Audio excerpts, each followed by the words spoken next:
problem, nyari masalah yang ketinggalan gitu. Terus tambahkan nilai urgensinya, lalu tawarkan solusi. Karena kalau feature, advance, dan benefit, ini kita mulai dari fitur si produk. Fitur si produk ini misal kayak dimsum frozen. Dimsum frozen ini fiturnya adalah bisa disimpan di kulkas selama 3 bulan katakanlah tanpa pengawet. Bisa disimpan dalam frozen selama 3 bulan tanpa pengawet. Oke. Advance-nya, pentingnya dari bisa disimpan ini apa? Gitu. Misal tinggal goreng atau tinggal kukus dan siap makan. Nah, itu kan proses pentingnya tuh. Jadi tinggal tinggal tinggal kukus dan siap makan gitu. Itu advance-nya. Lalu benefit-nya kalau bisa tinggal kukus dan siap makan, benefit-nya apa di kami gitu, di kita gitu. Oh, jadi paginya sudah tidak repot lagi bikin sarapan. Nah, itu benefit-nya tuh. Kalau sudah di frozen, tinggal tinggal dimasak, paginya ya udah aman tanpa tanpa drama bikin sarapan gitu. Nah, itu benefit-nya tuh. Baru action-nya gitu. Ya silakan beli, stok terbatas atau promo tinggal 2 hari lagi dan sebagainya dan sebagainya. Gitu. Sampai sini ada lagi yang mau di ini, Mbak? Kita diskusikan. Kan kalau kita menulis copywriting ini narasinya banyak banyak sekali diksi-diksi yang harusnya kita itu buat menarik orang. Betul. Gimana kita memperkaya diksi-diksi itu dalam diri kita?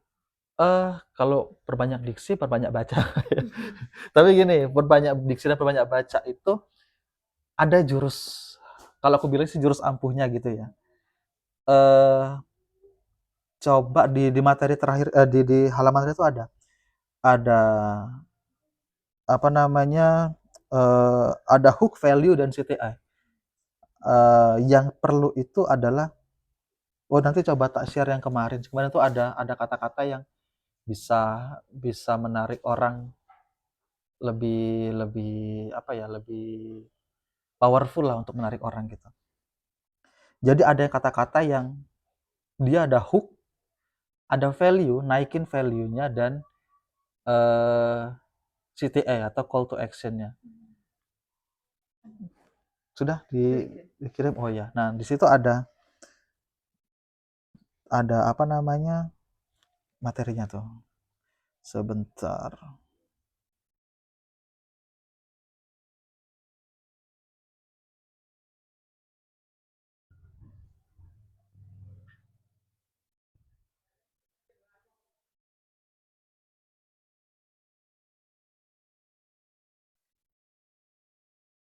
Oh, bukan di sini, bukan yang presentasi. Sebentar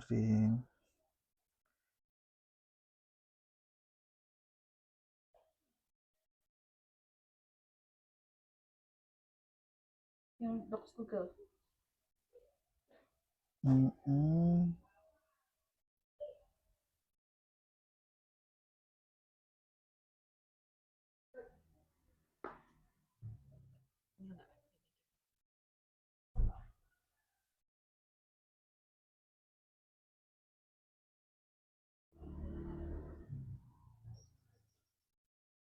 Ya, docs yang di Google. Ada? Ada dua, ada yang judulnya materi sharing session sama ada yang formula copywriting. Yang mana? Sebentar.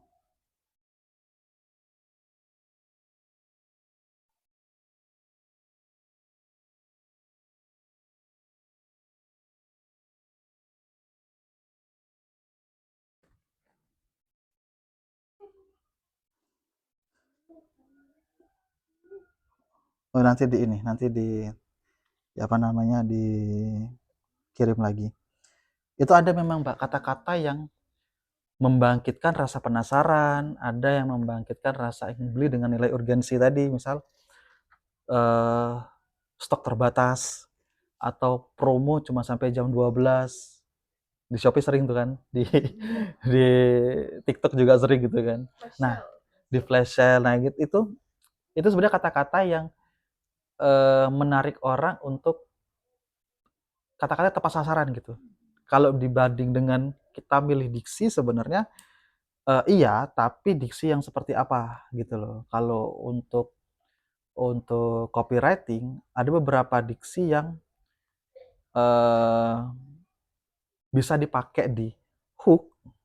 Kalau tadi di situ ada ya di hook gitu yang menarik perhatian tuh. Sini deh. Coba denger deh. Dan sebagainya gitu ya. Nah itu yang di hook tuh. Rugi banget kalau nggak tonton sampai habis. Nah itu di apa di TikTok tuh sering tuh yang kayak gitu. Itu kata-kata yang menjurus untuk menarik perhatian orang. Nah kalau yang interest diksinya, coba cari diksi yang bermakna eh,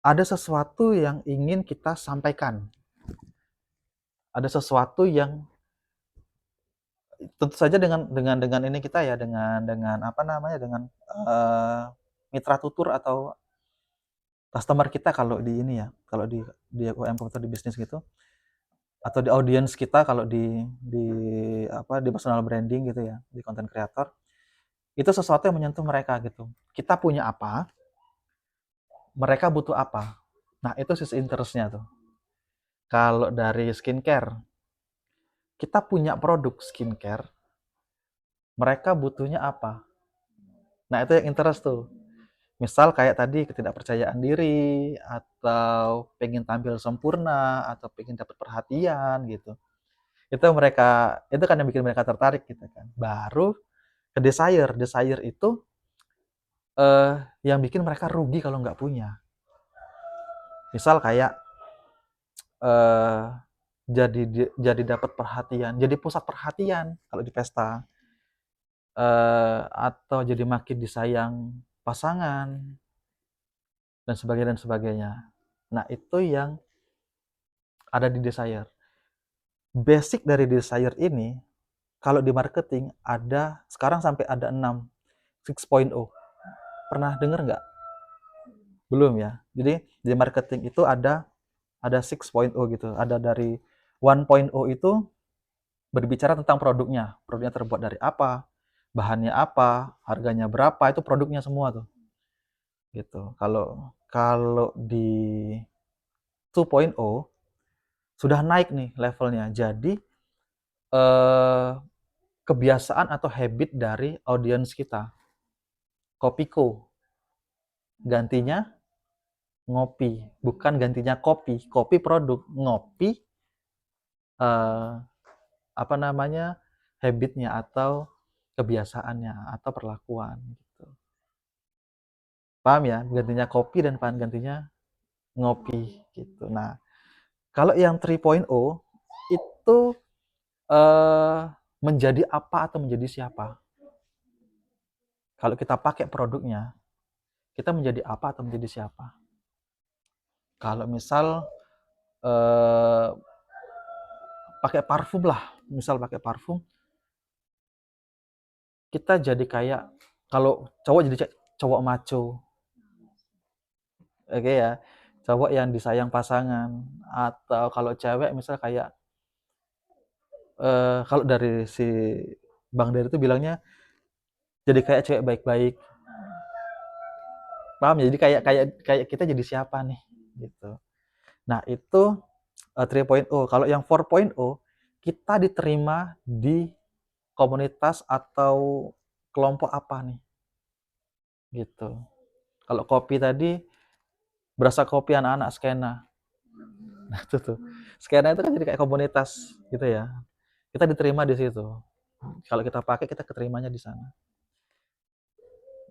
nah itu udah paling tinggi lah kalau kita pakai jam Rolex katakanlah gitu jamnya para sultan jadi kayak apa namanya kita diterima di lingkungan atau di komunitas dari para sultan ini nah itu kalau yang kelima 5.0-nya itu ya soal AI kalau yang 6.0-nya itu soal marketplace jadi gimana orang lihat foto aja udah bisa percaya sampai barang itu sampai ke tangannya Nah, itu sudah marketing. Itu marketingnya tadi ya. Jadi balik lagi ke desire tadi. Nah, desire itu ngambil konsep dari level marketing ini gitu. Jadi kalau misal kita tadi beli kopi kok katakanlah gitu, gantinya ngopi. Desire-nya, wah kalau kita nggak ngopi, eh jadi nggak bisa kerja nih, gitu. Jadi desire jadi orang pengen beli. Kalau kalau kosmetik katakanlah skincare, kalau kita eh, nggak beli, wah MC jadi kacau nih, gitu. Gitu ya.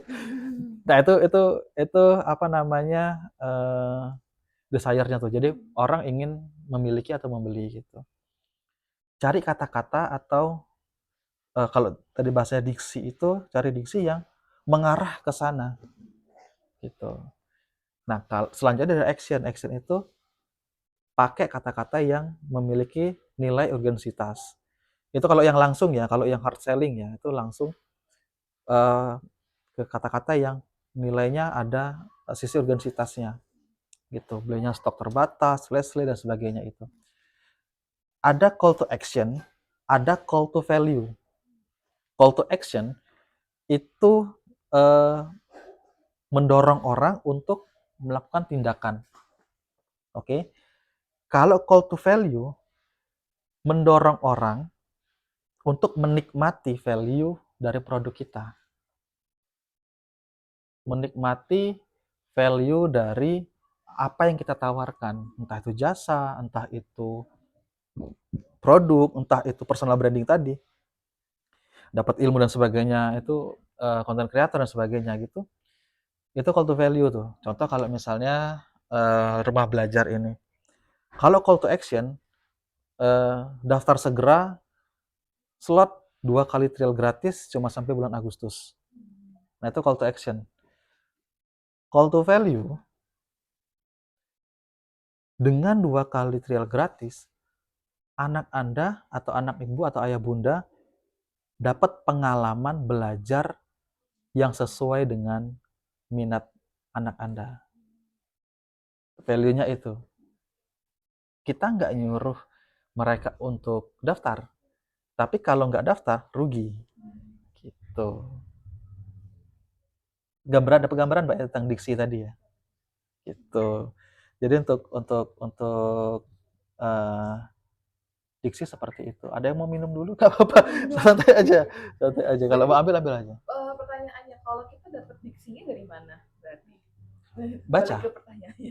Dari Berarti kalau misalnya kita lihat kalau kita di Shopee atau di TikTok itu ya, di TikTok itu mungkin bisa kayak mulai sekarang nih kita tidak perhatikan ke ini apa nih yang ditampilkan, tapi kita bedah kata per kata mungkin ya, di jadi kayak captionnya gitu dari ya. caption kayak oh ternyata ini toh yang namanya apa attention tadi. Oh ternyata ini toh yang namanya desire tadi. Kan kelihatan tuh kata-katanya nanti. Nah dari situ. Berarti sebenarnya nggak masalah ya, misalnya kayak kita pakai kata-kata yang udah common gitu. Misalnya kan kayak ada ini kan, takut ada mungkin dari Mbak Ika atau Mbak Yuni takutnya kayak takutnya orang udah tahu bahwa ini trik marketing jadi nggak jadi beli atau habis, tapi sebenarnya nggak apa-apa ya. Nggak apa-apa juga sebenarnya karena kan nggak setiap orang dapat akses untuk tahu copywriting toh. Gitu. Nah, kalau yang di materi dibagikan hari ini itu eh dalam apa namanya? Dalam contoh itu ada balutan. Balutannya storytelling. Nah, itulah fungsinya untuk menyamarkan teknik atau formula copywriting tadi. Bisa di apa namanya? Dibaca dulu yang di halaman berapa nih? 9 iya. Yang di halaman 9 ada contoh formula AIDA, PAS dan FAB. Itu pakai storytelling. Jadi kalau di sales namanya soft selling, jadi tidak menjual secara langsung. kita pakai balutan storytelling gitu. Misal kalau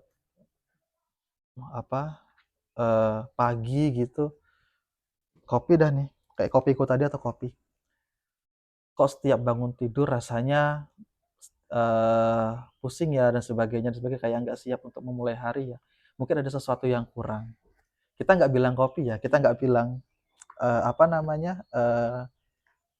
dapatkan segera kopi dan sebagainya. Itu kan langsung iklan ya, tapi kita balut dengan storytelling bahwa pagiku ini kayak gini, ada kebiasaan yang harus dijalankan yaitu ngopi gitu. Terus ke interest, kalau mau bikin kok kayaknya repot dan sebagainya.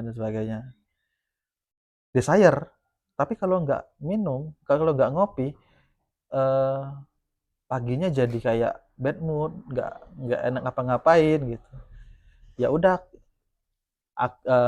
apa namanya, di actionnya untung ada Kopiko yang bisa gantiin waktunya ngopi gitu. Jadi ada ada apa ya, ada cerita di balik dari produk itu. Nah, produk itulah yang diceritakan.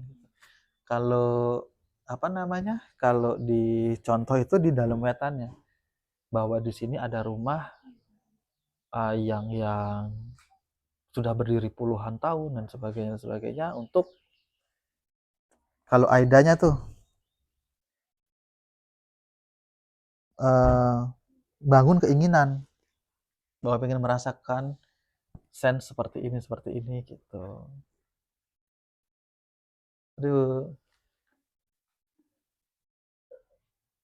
gitu.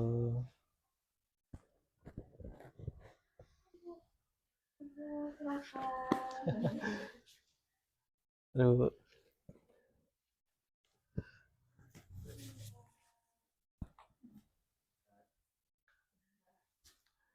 aduh Pak.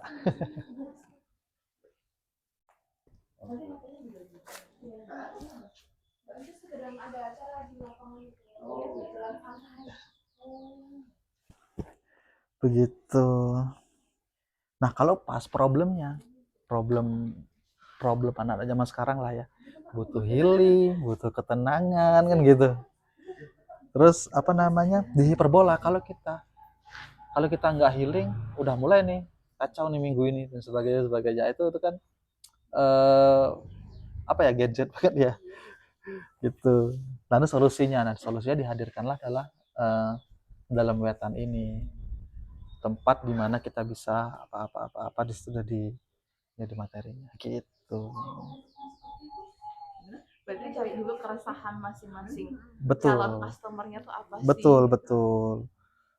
Jadi dasarnya adalah eh, problem.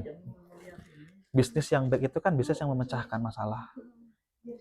Termasuk juga dengan apa namanya, personal branding ya, termasuk juga dengan konten kreator. Adanya konten kreator kan karena memecahkan masalah yang eh, terjadi di masyarakat gitu loh. Kayak konten kreator makanan lah, itu memecahkan masalah bahwa nggak semua orang bisa eksplor makanan. Ketika ada konten kreator ini yang dia mereview makanan dan sebagainya, eh, bisa lihat dulu nih, oh sebelum aku ke tempat makan itu aku bisa lihat reviewnya kayak gitu. Atau oh ternyata ada deh di tempat ini eh, makanan seperti ini. Jadi kan memecahkan masalah itu berangkat dari kegelisahan itu gitu, atau problem itu yang kita nggak bisa kemana-mana dan sebagainya. Tuh, ada lagi? Kalau di sharing itu yang kerasa banget bedanya apa sih sharing? Aku masih belum nangkap itu di soft selling sama hard selling itu. Oh, kalau soft selling itu kita eh, tidak me, tidak secara langsung untuk menjual di soft selling ya. Tapi kalau di hard selling kita langsung eh, to the point untuk menjual apa namanya, produk atau jasa atau barang kita gitu. Kalau eh, misal kita jual apa tadi, pena ya, ke teman sekelas katakanlah, aku jual pena ya, kalau mau beli pena ke aku aja 1.000 harganya. Itu hard selling. Tapi kalau soft selling, kita tahu dulu problem anak-anak sekolah itu ya, kayak lupa tadi, kita sentuh dulu lupanya. Nggak bawa pena toh, terus kena marah guru loh nanti. Itu agititnya. Ya udah nih 1.000 sepatu. Nah itu namanya soft selling. Jadi tidak langsung jual, tapi eh, me- membangkitkan dulu bahwa aku yang membutuhin. Kalau ya kamu sering lupa tuh, nanti kalau lupa nggak ada apa, kalau lupa nanti nggak bisa nyatet apa-apa gitu. Nih buat cadanganmu. Kita nggak jual tapi kita nih buat cadanganmu 1.000 aja gitu. Ada maksud bedanya ya saya tahu ya, gitu. Berarti bukan gini ya, apa namanya, pemahamanku sebelumnya juga gitu. Kalau hard selling dan soft selling itu berarti kan hard selling itu ya tadi yang langsung dijual. Ini ya aku jualan 1.000 gitu. Tapi soft selling itu tuh kepikir bahwa aku tidak akan bilang bahwa ini harganya 1.000. Awalnya gitu. Ternyata sebenarnya nggak apa-apa untuk bilang tetap harganya ini sekian, tapi tidak langsung to the point bahwa bilang aku jualan. Bisa dibilang ini tebus aja. Jadi bukan kita jual, ini aku jual gini enggak. Tapi bisa ini tebus aja atau ada gantiin ongkirku deh. Gantiin ongkosku aja. Kan banyak kata-kata yang untuk mengganti itu, untuk mengganti beli di aku aja. Gantiin aja udah berapa gitu. Gantiin aja 1.000 gitu. Itu nggak harus apa namanya, pakai kata-kata yang kita jual atau beli aja di aku. Nggak, tapi kalau soft selling itu lebih ke tidak terasa kalau kita tuh jualan gitu.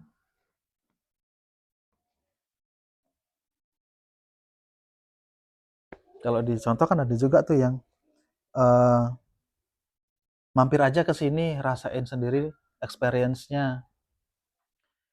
Ya padahal ada ongkos apa namanya, ongkos masuknya gitu, HTM-nya, tapi dengan rasain aja experience, kita nggak jualan tiket masuknya, tapi mendorong orang untuk ayo rasakan experience-nya di sini seperti apa gitu.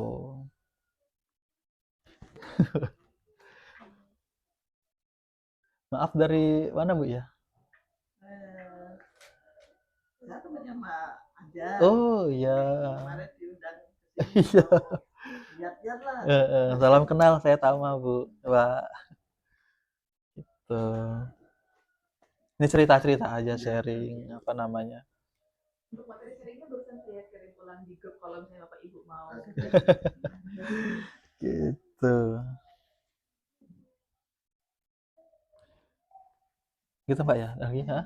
Mas, seandainya kan kita benar-benar di marketing nih, nggak yang kayak tadi pulpen ke teman gitu, kita bahas marketing itu. Nah, ketika kita mau sosial gitu, tiba-tiba tuh kita di tengah ngomong kita kayak pernah ngeplan sih, Iya, iya, iya. apa jadi narasi yang udah dibangun di otak kita tuh Heeh, tiba-tiba hilang. heeh. Kita Nah, udah di depan customer nih. iya, iya. Eh, itulah eh, copywriting hadir untuk mencegah hal itu. Karena kalau kita katakanlah nih, kalau kita hafal satu teks panjang, panjang lah gitu kita hafal teks, mungkin copywriting nggak akan ada. Tapi dengan adanya formula, kita bisa sederhanakan nih. Yang kita ingat adalah formulanya, bukan teksnya. Kenapa ada? Kalau kalau di pendidikan bahasa Indonesia gitu katakanlah, namanya kan jembatan keledai nih, AIDA, PAS, FAB, FAB itu kan jembatan keledai yang memudahkan kita untuk mengingat apa namanya kata-kata gitu ya, mengingat materi. Nah, eh, kalau kita sudah ingat AIDA gitu, insya Allah meminimalisir dari si lupa ini. Kalau kita katakanlah menawarkan soft selling tadi ke teman, tadi aku sampai mana ya? Yang diingat adalah fasenya, bukan kata-katanya. Gitu. Jadi ada, oh aku tadi sudah sampai A nih, sudah sampai agitasi, agitate atau agitation gitu. Berarti tinggal solusinya nih. Gitu. Oh, solusinya aku harus menawarkan bla bla bla bla gitu.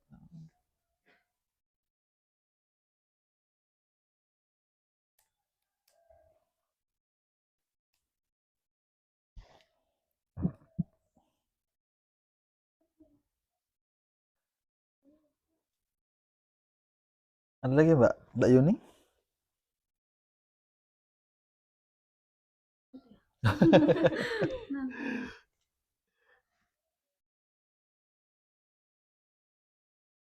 Mbak Ika nih yang nantinya jadi copywriter nih. Banyak Mbak sebenarnya copywriter itu formulanya banyak, tapi ada yang cocok untuk iklan cepat, ada yang cocok untuk video, ada yang cocok untuk caption, ada media sosial, ada tuh banyak ininya.